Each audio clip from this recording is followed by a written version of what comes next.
Hello, hello, brothers and sisters. It's a new week.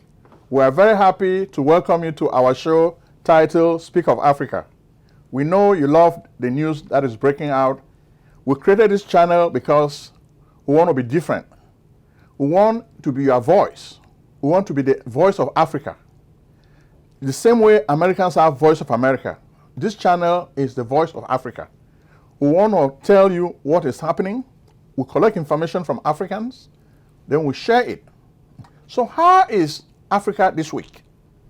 Well, the dominant theme, when you listen to the news, you watch all the stories, is the resurrection of Paul Biya fails. Paul Biya has been in the news now like crazy. In fact, we've already told you that Paul Biya died. And some of you are asking, when did he die? Well, we're going to come to that. But for now, let's begin by saying thank you to all our subscribers. Thank you to all our viewers. If this is the first time you're watching this show, my name is Prince Ojong, your host. And I'm here to present a new show to you. I hope you're going to like it. But please, share this show with your friends and family. So, when you look at what is happening this week, Joe Biden, the President of the United States, announced that he was going to visit Africa between the 15th of October to maybe the 20th. So he had to change the date of this travel. So it looks like we're still looking forward to it. So why is it that Biden has been president for almost 4 years? He never had time to visit Africa. We understand he invited African presidents to the United States, to Washington. They made a lot of plans. They feted them with some pomp and pageantry. He's doing this because the United States is competing with China. China has the second biggest economy in the world. China is not a democratic country, as if democracy even exists in the United States. But China has been able to grow its market. China started from being an agrarian economy. Today, they have a post-information economy. They are competing neck and neck with the United States of America. You can't even talk about Russia. China beats every other country. And they are doing very, very well economically. The United States is doing everything possible to stem the tide of Chinese influence. Most Americans, diplomats, even Tibor Nagy, who used to be Mr. Africa for Donald Trump, he also talks about this. America is doing everything possible to curtail the influence of China in the world, especially in Africa. Is this going to work? It remains to be seen, because China has been doing big projects in Africa. That's what the Belt and Road Initiative has been about. Big infrastructure projects. Can America top that? We don't think so. The Loki Project is coming, and it's going to be in Angola. Then it will also take you to Congo and other countries around the southern part of Africa. So Biden is going to go and talk about this project, then show up American influence. How is this going to work out? Is this going to make a big impact? We hope so. Then, of course, you also have the backdrop of the Harris-Trump polls. Who is going to be pro-Africa? That's a question some of you are asking me privately. I will tell you, frankly, you may think that because Kamala Harris has African roots, she's going to favor Africa. Please don't think that way. That's being naive. You may think that Trump is talking big, he's going to do something for Africa. No.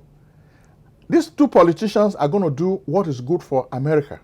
Remember, the people who are going to vote for these people are Americans.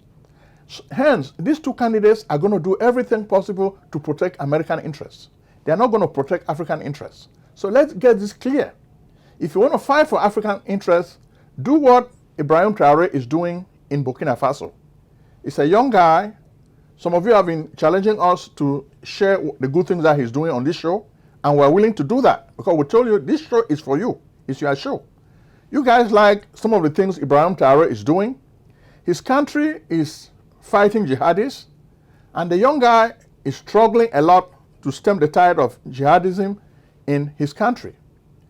And he has been the victim of so many coup attempts. In fact, I cannot even count the number of coup attempts France and the United States have made against Ibrahim Traore. I think the attempts are more than 17. So you may even correct me.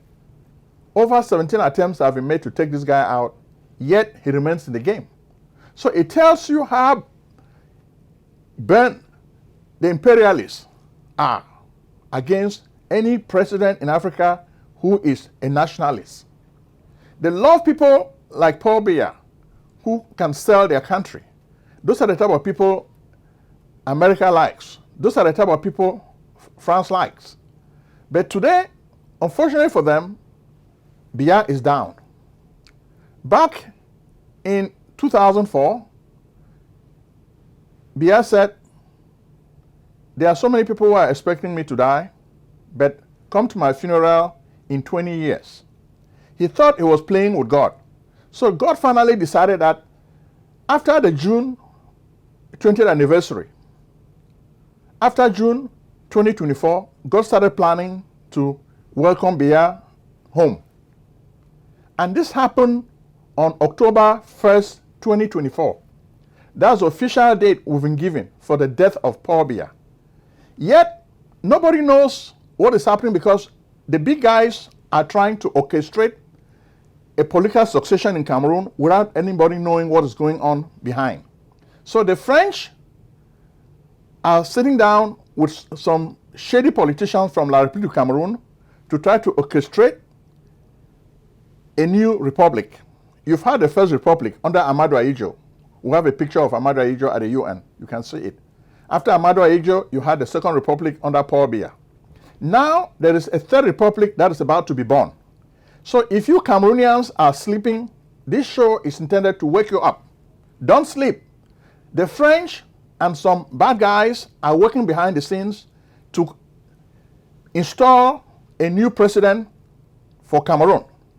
There are a lot of names that we've been told. We've been given the names. Some of our contacts at the presidency in Cameroon have told us some of the names that are under consideration.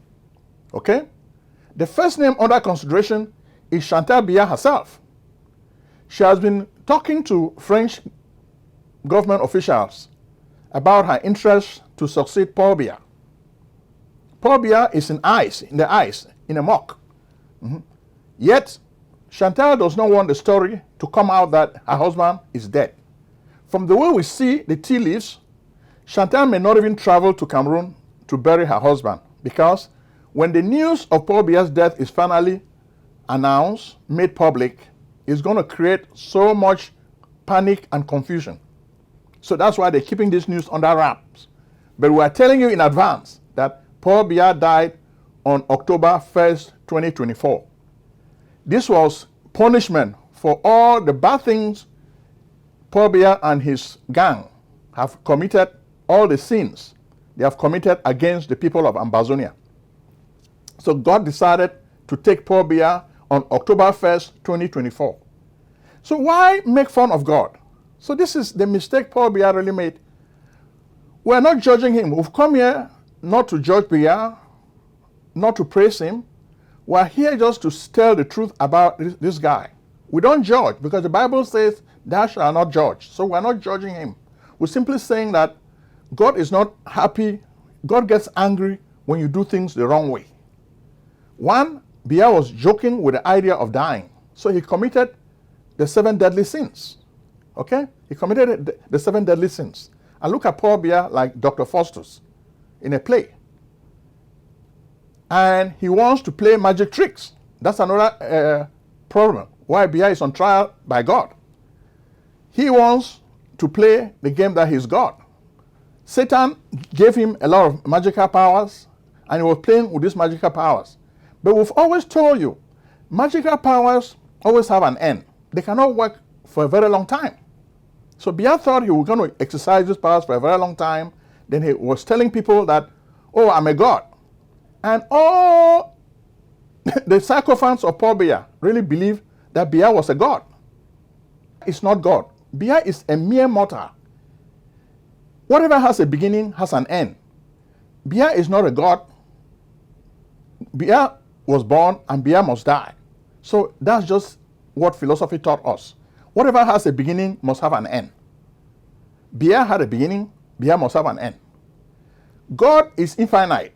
God will go on living. And Jesus demonstrated that he was God by dying and rising on the third day. Jesus died on a Friday. On Sunday, he ascended into heaven. So he proved that he was God. Right now, there are people thinking that Biya can do the same. But we're telling you, it cannot happen. People are praying. Every day they are holding secret vigils because they hope that Biya is going to wake up. Oh, he's just in a coma, he's going to wake up. The prayers and the vigils are failed. Biya cannot wake up. The next time somebody talks to you, say Biya cannot wake up, because remember the story of D. Lawrence of America? He was an occultist, a magician, a hypnotist, who was born, I think, in Cleveland, Ohio. Then he set up shop in Chicago, Illinois. He was selling a lot of books and occult material. Even this book, The 6 and 7 Books of Moses, was one of his most popular books, and The Secret of the Psalms. Biya spent time reading all those books, becoming a member of the Rosicrucians. But I always tell people, Rosicrucians just believe in self-development.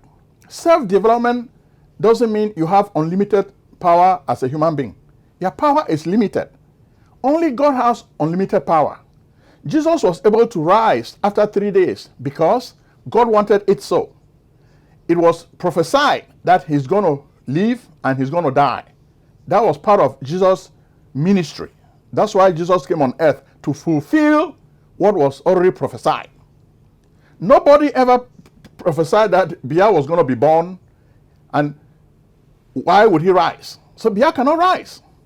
So some people are saying, when they look at Shantel, it reminds us of the tragedy of Osiris in Egyptian mythology. Osiris was killed by his brother, Cetus. Okay? Then his wife, Isis, picked up the pieces of Osiris, put them together, and Osiris came back to life. That's the wish of Shantel Biya. She's thinking that she can make Biya come back to life, but we're saying it's not going to happen. So if you're praying, those are useless prayers. God doesn't listen to such prayers. I know the way of God. I know the way God functions. God is not listening to those nonsensical prayers. God is like, Biya, your time is here. I've snatched you, you're gone. So stop thinking that Biya is coming back. In Yaoundé, his sycophants have been staging a lot of meetings. Oh, Biya is coming on this day. Did he come? No. So it's just like waiting for Godot. Godot is not going to come. You wait and wait and wait and wait, but you are waiting for the wrong reasons. Hence, God has said, Biya is not coming back. Bye-bye, Biya. Goodbye. Goodbye, Biya. You are gone. So Biya is gone, and gone for good. So the people of Ambazonia, your enemy is gone. So right now, the French are working behind the scenes to look for a successor of Paul Biya. Once they get a successor, then they're going to announce, oh, Biya just died today in Geneva. Who are they fooling? The foolish people of Cameroon, of course. But we are telling you, Biya died on October 1st, 2024. And God did this deliberately because he wanted to punish him for the pain Biya has caused the people of Ambazonia. So that's payback. So Ambazonians should be jubilating because God has taken their tormentor away from this earth. So many people have died in Ambazonia. If you remember on this show, we've been talking to you about the pain, the deaths in Ambazonia, the killings. Nobody listens. But God always listens. That's what I told you before. God has said, enough is enough. This Biya nonsense must come to an end. So those who want to continue Biya's genocide in Ambazonia, it's up to them. Because today, even Nigeria, a country that has been supporting Biya's genocide, is complaining. Look at Cross River. This week, a lot of Ambazonia restoration fighters, we hear about 7 of them, were caught in Cross River area, and they were asking them, what are you doing here? Well, we're on a mission. We want to liberate our country. That's why we're here. So Nigeria, be careful. What about Ivory Coast? Welcome to a Ayuk Tax Service. We are tax professionals at your service. Our services include tax returns, payroll, bookkeeping, business planning. We provide professional service, years of experience, and are proud to serve your business. Get your maximum tax refund with 100% customer satisfaction guarantee. We are located at 11207A Lockwood Drive, Silver Spring, Maryland, 20901. Contact us at 240-350-1131. Fax 240-556-0535. Or email service@ayuktaxservice.com. Our hours of operation are weekdays 8 a.m. to 5 p.m. and weekends 12 p.m. to 3 p.m. For more information, please visit us online at www.ayuktaxservice.com.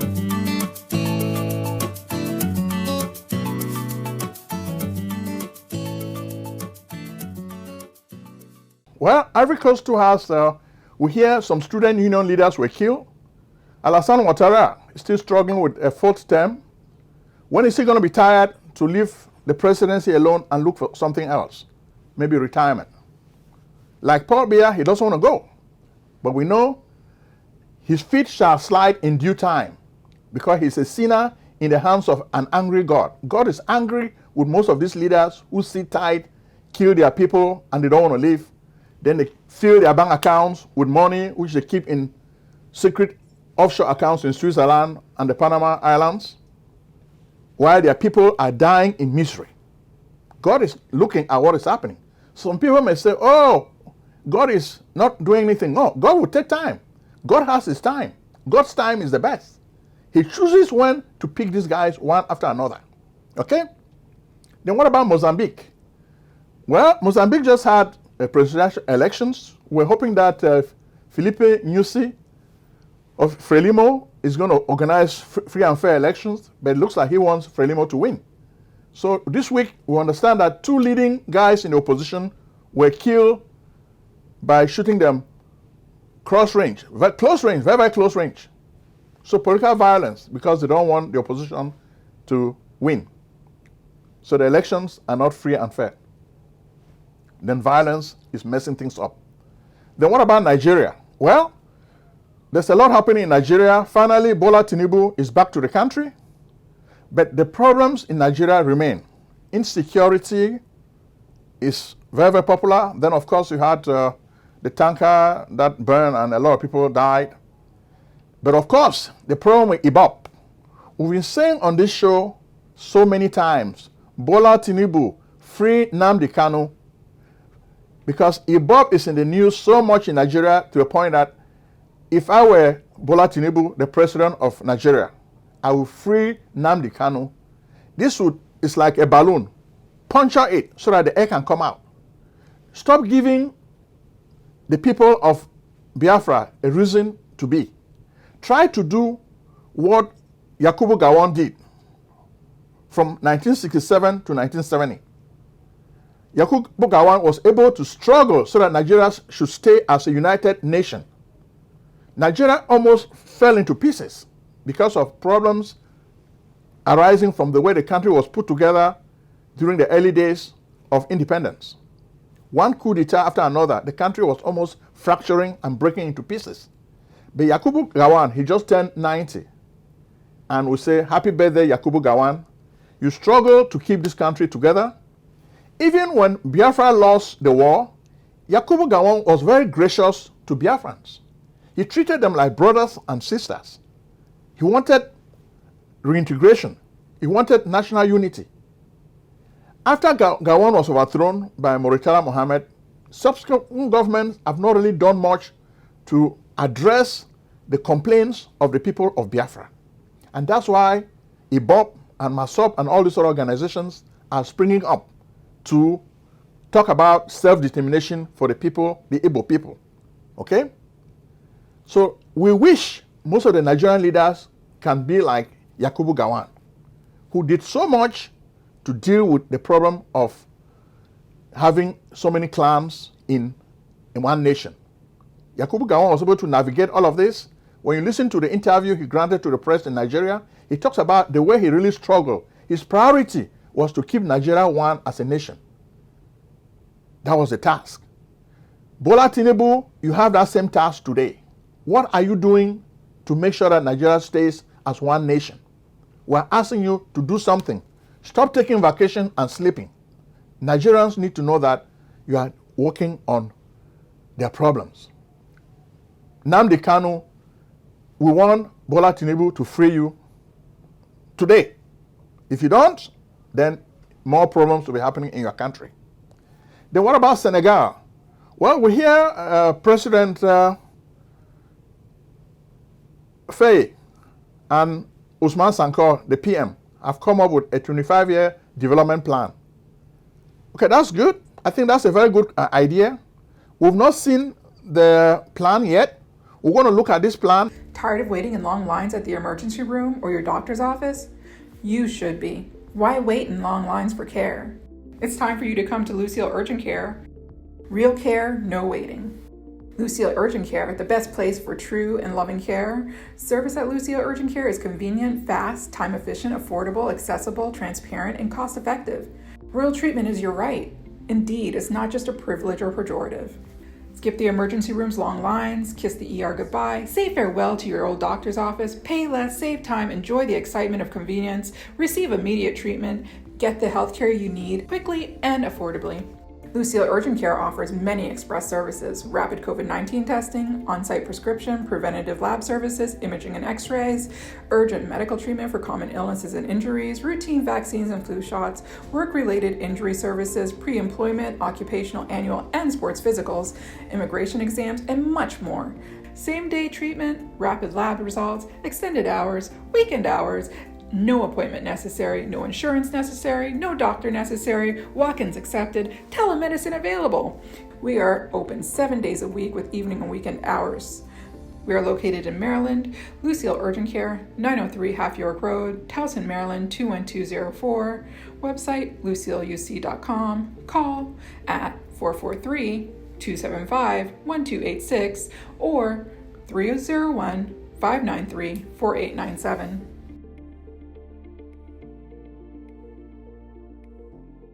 China and South Africa, they make up the BRICS. But economically, they are not powerful yet because America has all the European countries behind their own movement. So BRICS is still at its infancy. But this is the pressure Taiwan is facing. Taiwan is still regarded by China as part of China. So this is the politics. America has a very ambiguous policy towards Taiwan. We don't have much time to really go into details on this show, but it's creating a problem in international politics. Then what about Sudan? Well, the conflict is ongoing. A lot more people are dying. When are the two generals going to sue for peace? That's the question on the minds of a lot of people in Sudan and in the world. What about Zimbabwe? Well, the government of Mnangagwa, Ernest Mnangagwa, is saying they have some good news for white farmers. You know, the wealth of farming was distributed disproportionately in the country. When Robert Mugabe became president of Zimbabwe, he made sure that a lot of land was taken from the white farmers and given to black farmers. So this created a lot of uproar in the international community. So it looks like President Mnangagwa is trying to deal with the frustration of the white folks by taking some of this land and giving back to the white people. How is this going to play out? Is this really a popular move? Well, it remains to be seen. We're not going to talk much about it, but we're going to update you on how this new program is going to work out. But we know it is very, very unpopular because black people know that there's been a lot of discrimination and marginalization in Zimbabwe. You come to Africa, you are white, but suddenly you own every piece of land. How can that be? Can a black man go to Europe and start owning land in Europe? The Europeans will not let you. So how come Africans let these people come and take over their land? Because we have stupid governments. Okay? So please, tell us, do you think it's a smart move to take land from black people and give to white people? What do you think? I think that's where we end the show of today. Thank you very much. Bye-bye.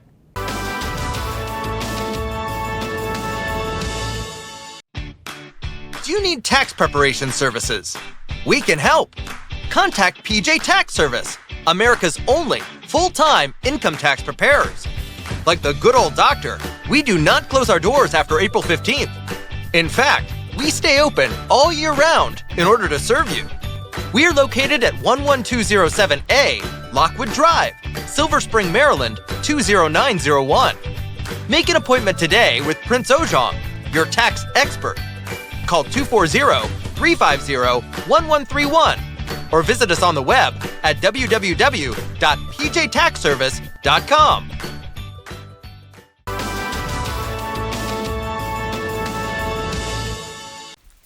Selling a service or a product? Need buyers? Use the African Nation TV as a channel to reach many viewers. Act now and call Prince Ojong at 240-350-1131. That's 240-350-1131. Act today.